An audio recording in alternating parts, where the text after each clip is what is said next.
Hey ladies, welcome to the Single Moms United podcast. If this is your first time joining, welcome. If you are a repeat listener, thank you for your loyalty. Hey, I'm not going to spend a lot of time with schematics today. We're going to jump right into our topic, and it's about the chore chart for your children. We have to be teaching our children and setting them up for success as they leave our homes. And part of that is giving them responsibilities, congratulating them on when they do good or when they do bad, or correct them when they do bad.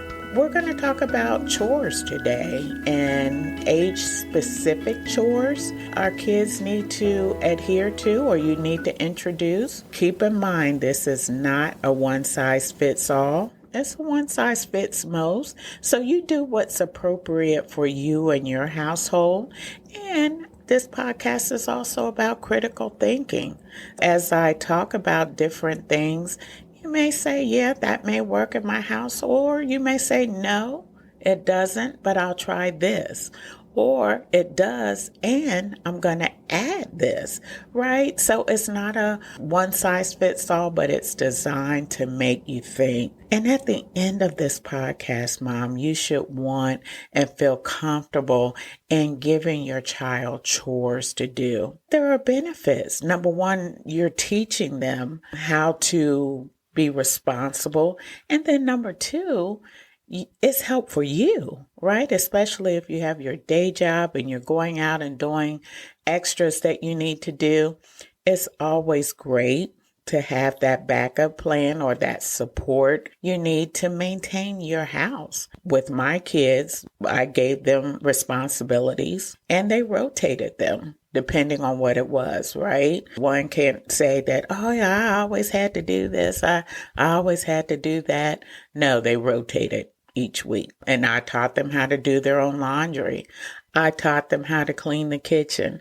I taught them how to clean the bathroom. Why is that important? With me being the only parent in the household, I needed that support because I worked every day. As a result of that, that took some of the pressure off of me. And so when they would do their chores and they do them correctly, then I would treat them out to a pizza or we'll go to a fun center or something like that. Because now we can, because now Mom isn't having to do all the chores in the household. So now I'm able to pay forward. And it is a form of a payment, right? And it's up to you whether you want to give your child a little something or some type of reward. I would recommend it. Right? It doesn't have to be every week. Maybe once a month you want to do something for him or her or them. I did. I gave my kids or took them out, did various activities with them every now and then because, of course, I wasn't rich, so I had to watch the pennies. But I would recommend you do that as well. All right. So what are we talking about today? Again, we're talking about chores by age. Again, not a one size fits all. You take this and say, this is yes, no, maybe, or, and, or, but definitely something to consider. If your child is between the age of 2 and 3, you want to encourage them maybe to throw away trash, wipe up spills, dust with a duster. They may actually like that. Wipe the baseboards. I mean, they're certainly short enough to do that. Place books on the shelf if you have books. Put toys in bins, and I know you have those or they have toys everywhere. Definitely teach them how to put those up. Collect dirty clothes and put them in a hamper. Help clear the table. Ooh, and water plants. If you have plants in your home, definitely give them that task to do. And rinse fruits and vegetables. And that's just simply just washing them off under water. And that's at the age of 2 and 3. Again, you may want to add something to this, and that's absolutely awesome because that's what this podcast is all about. It's about critical thinking, not just a one size fits all. All right, so ages 4 and 5. Help dry the dishes. In my perspective, most folks have dishwashers now. I would say unload the dishwasher or load the dishwasher, put the plates in, And certainly you can help them with that. They can also help with laundry. Help load the washer and dryer if you have that. And even if you don't have a washer and dryer in your home. Now, when I first started, I had to take my clothes to the laundromat. My kids went with me. So you can still teach them this fundamental as it relates to laundry at the laundromat, Mom. Okay? So don't get it twisted just because, I don't have a washer and dryer in the house. You don't have to. If you are going to the laundromat, no issue there. Just make sure your child or your children are helping out in that way. Also, once you get the laundry completed, help them, teach them how to put their clothes away. Yeah, that's huge. Teach your child how to make their bed. Yeah, there's nothing wrong with that, making a bed each day. Mop small areas in the kitchen because, again, a lot of activity happens there.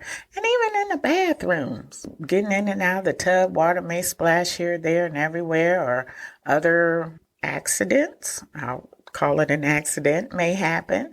That floor may need to be mopped or cleaned up, right? So even though they may put a towel down and dry up whatever the situation was, you still need to come back and sanitize that. And generally you do that by mopping.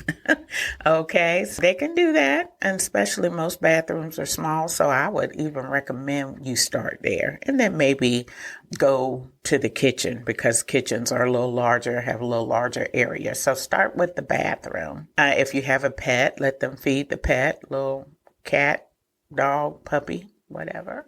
6 and 7, empty the dishwasher. Okay, we kind of talked about that. These are just recommendations by age, but it's what you feel comfortable with your child and what they're prepared for. Not every child, just because age is listed here doesn't mean that you really abide by that. You go based on how mature your child is, right? Or what you think they can handle. We're just identifying this by age right now. You may say, my child needs to have done this at 4 and 5, whereas some things you're like, yeah, little Johnny ain't that mature yet, so I'm going to wait till he's 8 before I have him to start doing this or that.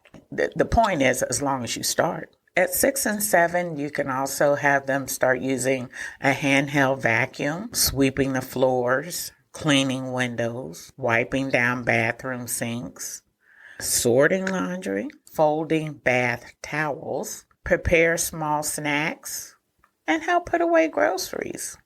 Yeah, all of those things they can start doing so you can start preparing them for life. This is what it's all about, Mom. We're more than just moms. We're mentors. We're educators. We have to be there for our children and make sure as they round out life and go out on their own, that they have these capabilities and this knowledge on how to function in life and not wait for someone else to do it for them. 8 and 9-year-olds, load the dishwasher. If your little baby can do it at 4 and 5, then let them.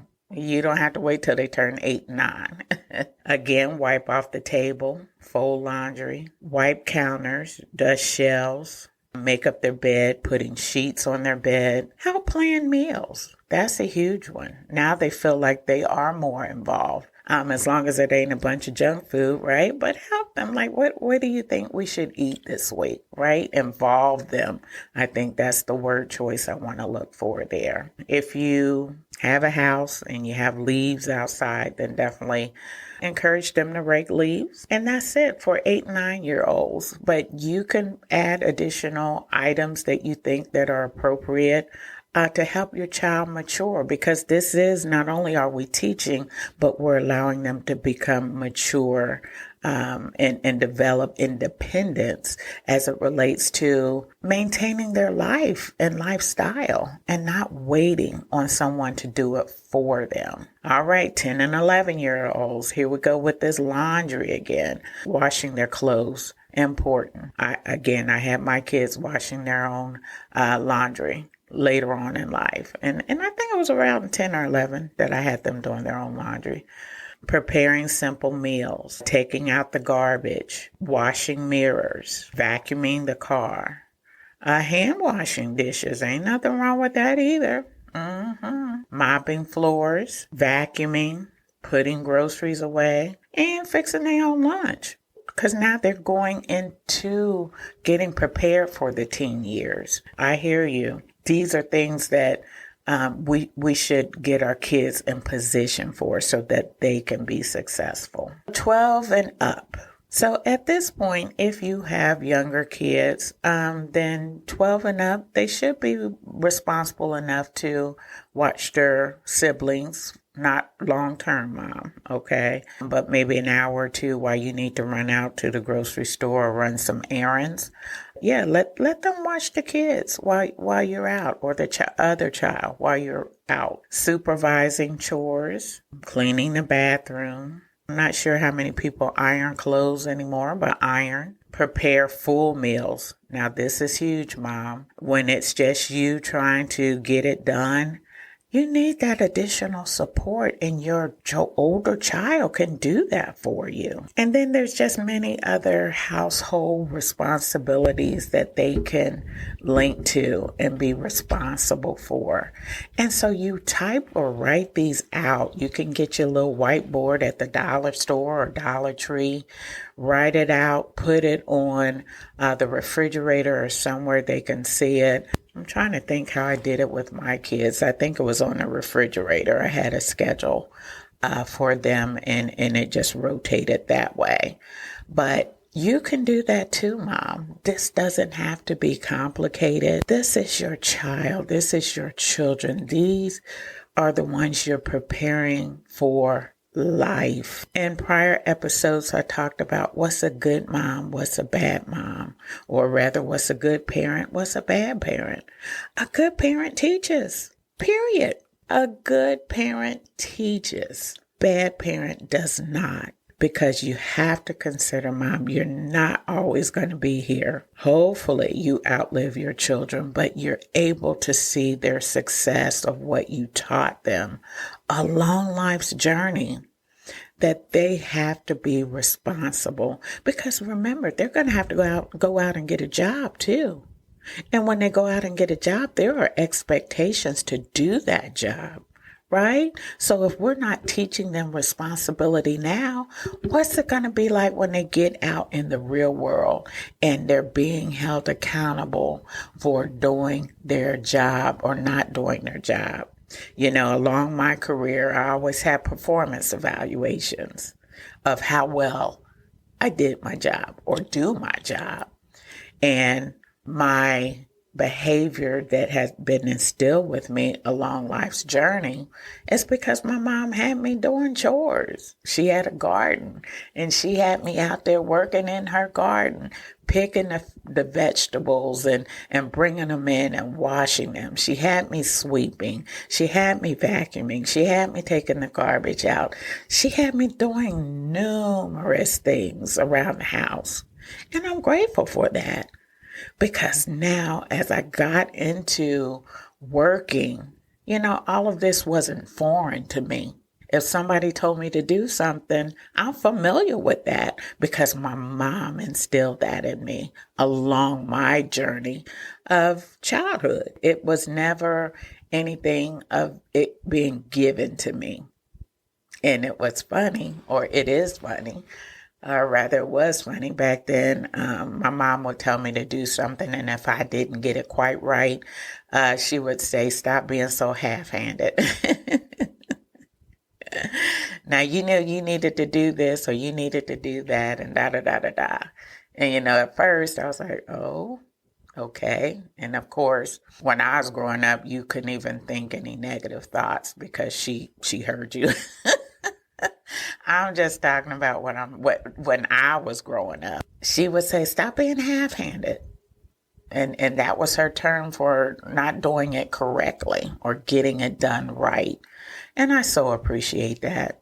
I do appreciate that because now I have a better understanding of what she was trying to teach me, right? Because anything you do half-hearted is is a mess, is incomplete. And what do you accomplish by half doing stuff, right? So it may look good on the outside, but there's still other things behind the scenes that didn't get taken care of because you chose not to give it your all.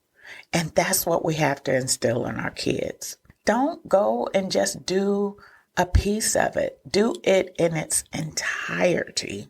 When you get in the workforce, they are not going to accept you just doing it halfway or it being incomplete.